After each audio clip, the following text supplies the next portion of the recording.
เฮาพังธรรมะมาแล้วเนาะทุกคนเนาะว่าห่างไก่มันโบเมนของเฮายืมเพิ่นไซถึงเวลาก็คือต้องส่งคืนเนาะฮัลโหล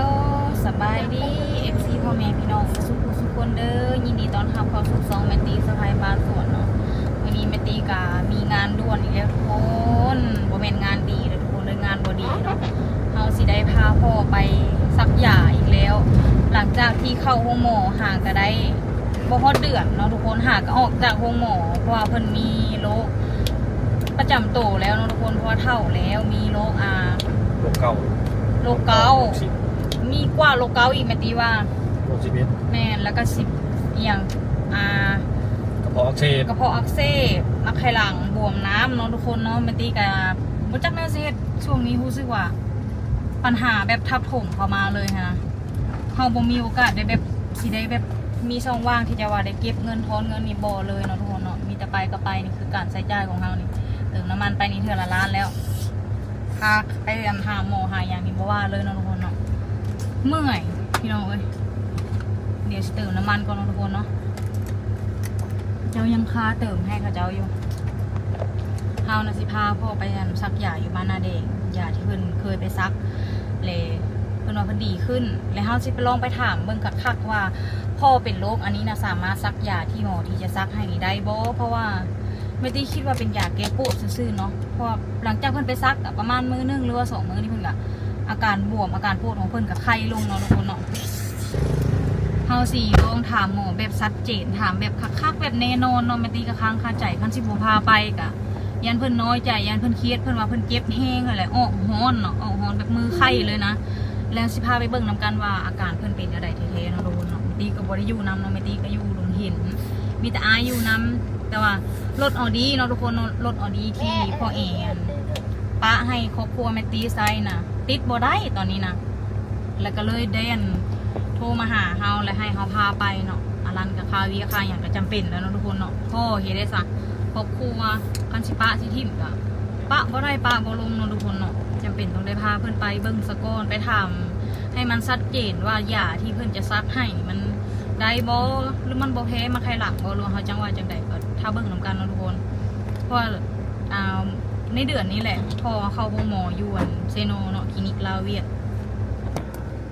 มาทุกคนคลินิกเฮาจ่ายเงินนั่นให้เขาเจ้าเนาะเดี๋ยวเขาจะมาวอต่อเลยในเดือนนี้เนาะพอเพิ่นเข้าโรงหมอหาก็ออกมา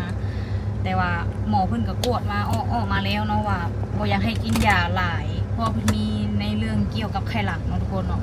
น้ำบวมอย่างบ่มาไข้หลังบวมเนาะแม่นมาไข้หลังบวมแล้วก็ลำไส้อักเสบ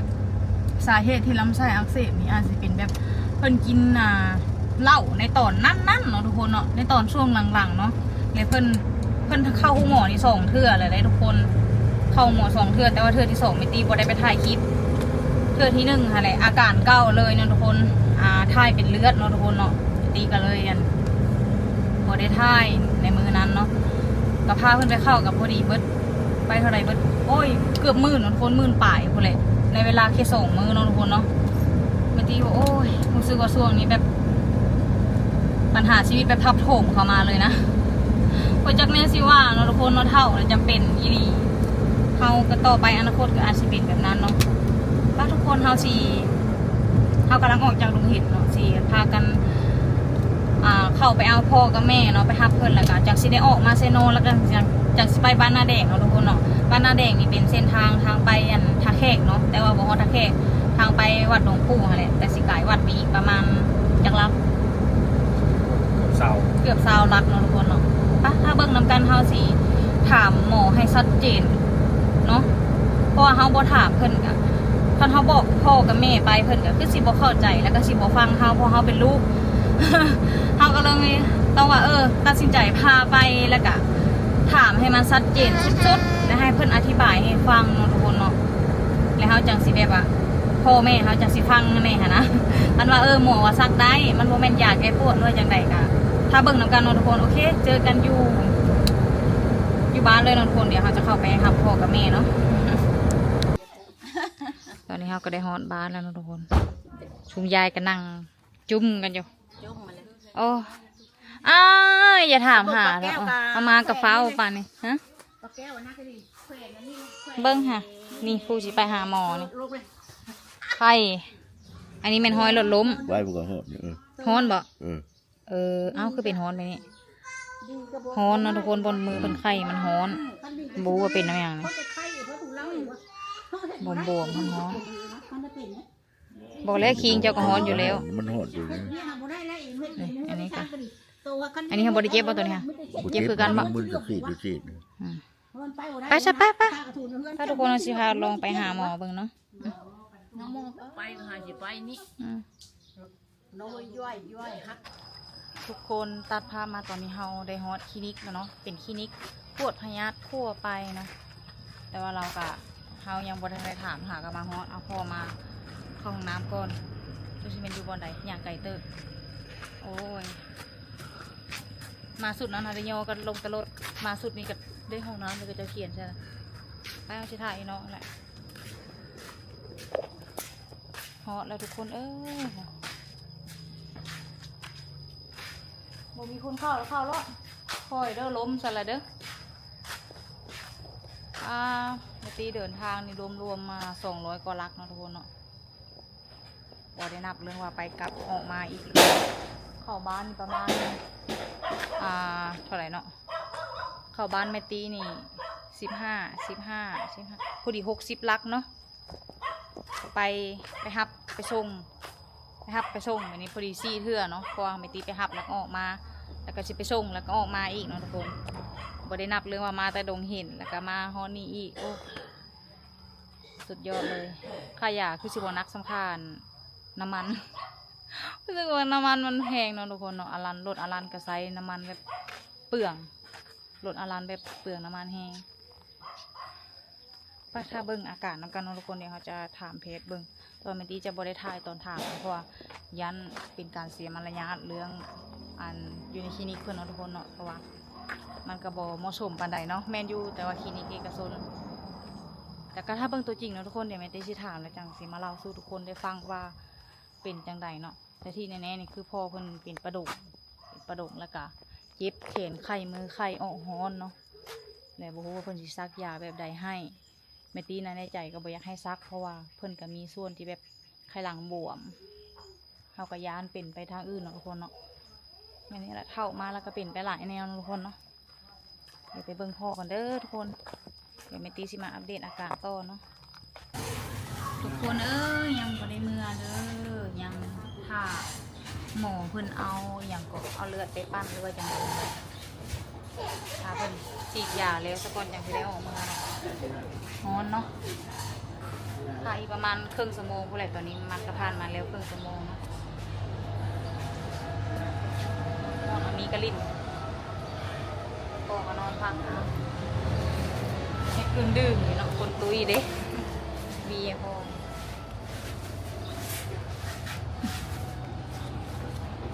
หมดเลยมีรถกระลุกคันหนึ่งบ่แล้วเด้อพี่น้องเด้อเฮาสิได้พากันเตรียมออกมือเฮือนเนาะพอดีมาอยู่นี่ประมาณ2 ชั่วโมงป่ายเกือบ3 ชั่วโมงเนาะก็มาฮอนี่กะประมาณ2-3 โมงแล้วตอนนี้ก็เป็นเวลา6 โมงเนาะ2 ชั่วโมงป่ายเกือบ3พุ่นแหละไล่ทิมๆเลยว่า3 ชั่วโมงเนาะ เขากินไง อาการยังโบ เขากินไง ยังเมื่อยนะพ่อเมื่อยนะเพราะว่าอากาศร้อนเพิ่นกับคนตุ้ยแน่อาการร้อนแล้วก็ย่างไปห้องน้ำกับมันไก่เนาะทุกคนเนาะเพิ่นกับเข้าห้องน้ำประมาณ2-3 เดือนนี่แหละแล้วเพิ่นเมื่อยน้ำเจ็บแขนนั่นแหละเพิ่นก็ได้ปั้นเจาะเลือดออกมาเนาะทุกคนเนาะเจาะเลือดออกมาแล้วปั้นมันมีเครื่องปั้นเนาะปั้นจนให้บ่มีสีเลือดเลยเนาะจนมีแต่น้ำอย่างเหลืองเนาะน้ำอย่างเหลืองๆแล้วมาซีดใส่กระบนอันนั้นมาซีดใส่กระบนเพิ่นเจ็บข้อแขนนะซีดให้เบิ่ง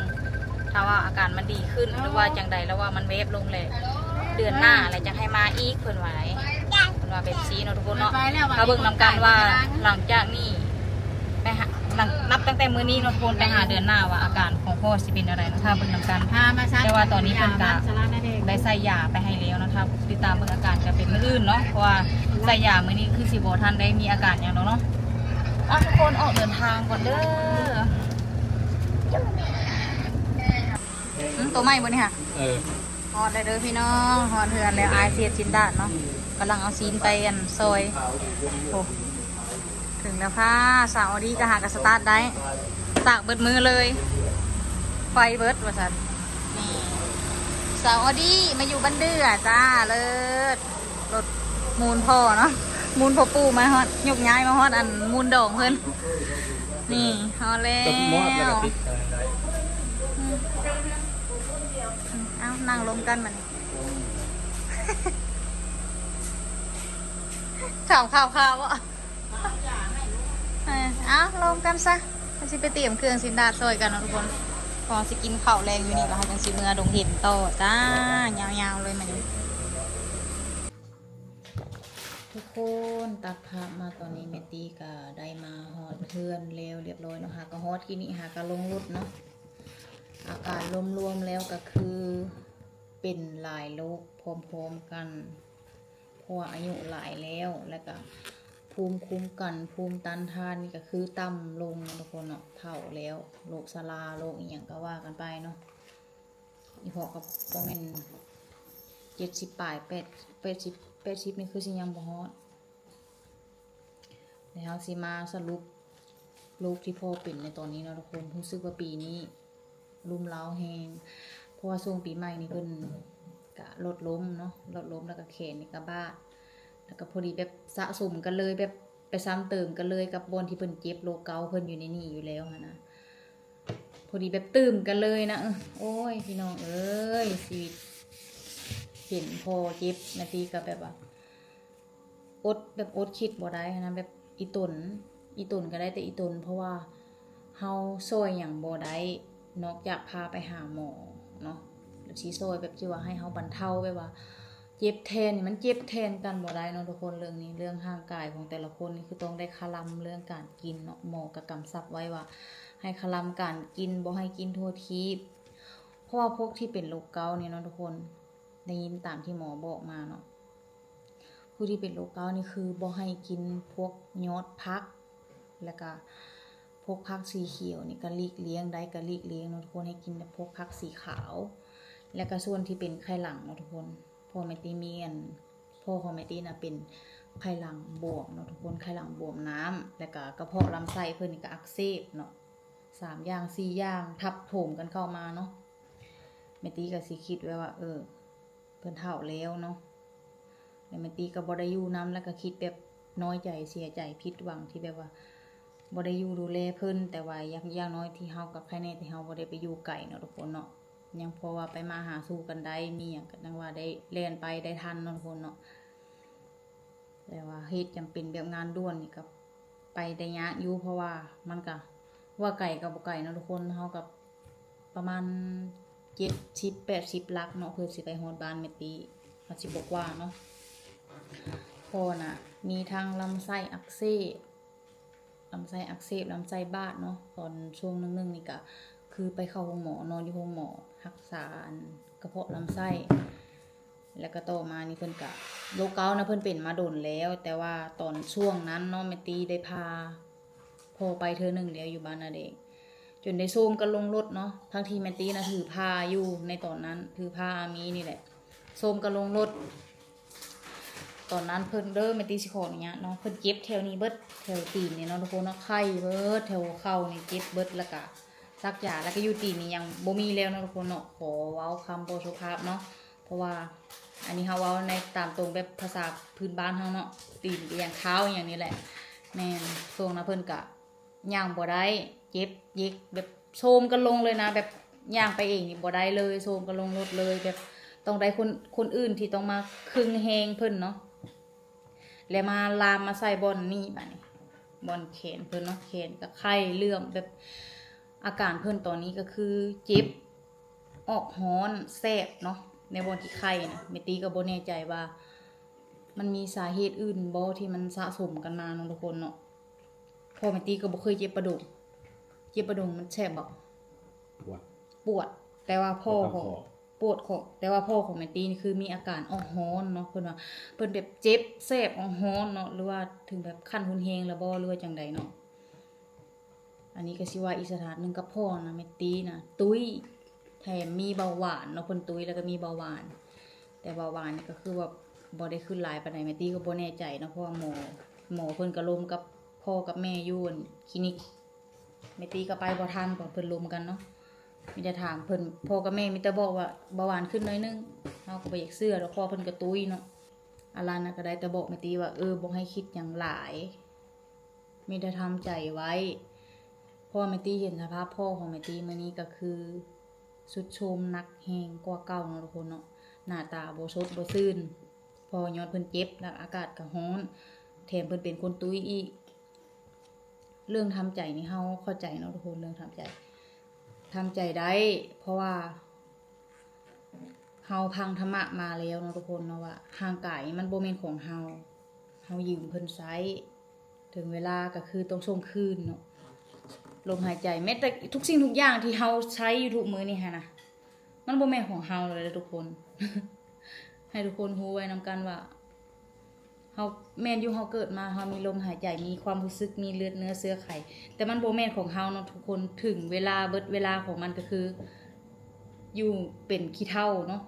เอาไปเผาไปหยังก็จบเป็นขี้เผาไปหยังก็แล้วไปเนาะแต่เฮาเกิดเป็นมนุษย์เนาะทุกคนเฮามีหัวใจมีความรู้สึกเรื่องร้องไห้อีหยังแบบคิดฮอดคิดหาหยังนี่ก็เฮาจะบ่อยากเว้าถึงมาเนาะทุกคนเนาะฮอดเวลามันก็เข้าใจแต่ก็ยังมีน้ำตาบ่แท้ให้ทำใจได้แท้นี่บ่ได้เนาะทุกคนเนาะเอาง่ายๆก็คือพ่อเฮาก็เป็นโรคชราหั่นแหละเนาะทุกคนเนาะโรครุมเร้าแล้วภูมิต้านทานภูมิคุ้มกันเพิ่นก็ลดน้อยถอยลงเนาะพยายามแบบว่าบอกเพิ่นกำชับเพิ่นเพราะว่าพ่อของแม่ตี้นะเพิ่นมักกินยาทั่วไปเนาะเวลาเพิ่นเจ็บอีหยังมาแหละมีแต่ไปกินยาแก้ปวดกินยาสุดกินยาแก้ปวดเลยมันเฮ็ดให้ยาที่เพิ่นกินเข้าไปเนี่ยมันสะสมแล้วก็ไขหลังเพิ่นกันตองได้ช้าแล้วก็เฮ็ดให้ไขหลังเพิ่นบวมอักเสบเพราะว่าเพิ่นเฒ่าแล้วร่างกายเพิ่นก็มันทรุดโทรมแล้วหั่นนะและแถมเพิ่นกินยาแบบเพิ่นบ่เคยอดจักเทื่อทุกครั้งที่เพิ่นเจ็บมือนี่เพิ่นจะกินยาแก้ปวดหรือกินชาสมุนไพรอีหยังที่แบบเขาโฆษณาตามโทรศัพท์โทรทัศน์วิทยุเห็นในโทรศัพท์เนาะทุกคนเนาะก็พากันไปซื้อมาเนาะผู้เฒ่าเนาะก็หลายคนที่เป็นแบบนี้พากันมักซื้อเครื่องออนไลน์ยาออนไลน์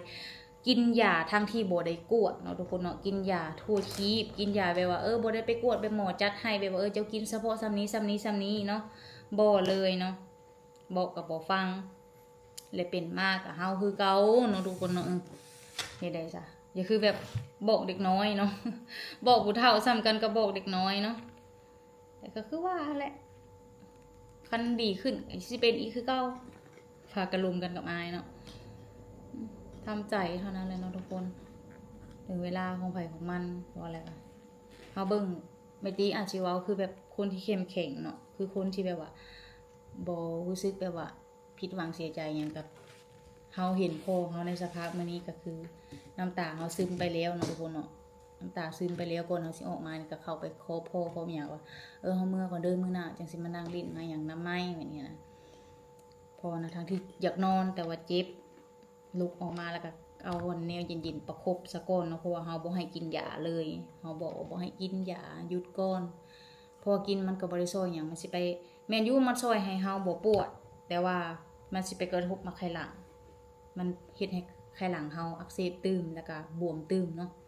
โอเคเนาะทุกคนมาเฮานี่แม่ตีก็สิขออนุญาตปิดคลิปก่อนเด้อทุกคนเด้อฝากทุกคนกดไลค์กดแชร์แม่ตีแน่ที่สำคัญก็คือเบิ่งโฆษณาช่วยเฮาเนาะทุกคนเนาะเพื่อเป็นกำลังใจให้เฮาเฮ็ดคลิปต่อไปเนาะบ่ฮู้ว่าสิมีคลิปหยังลงก็สิพยายามถ่าย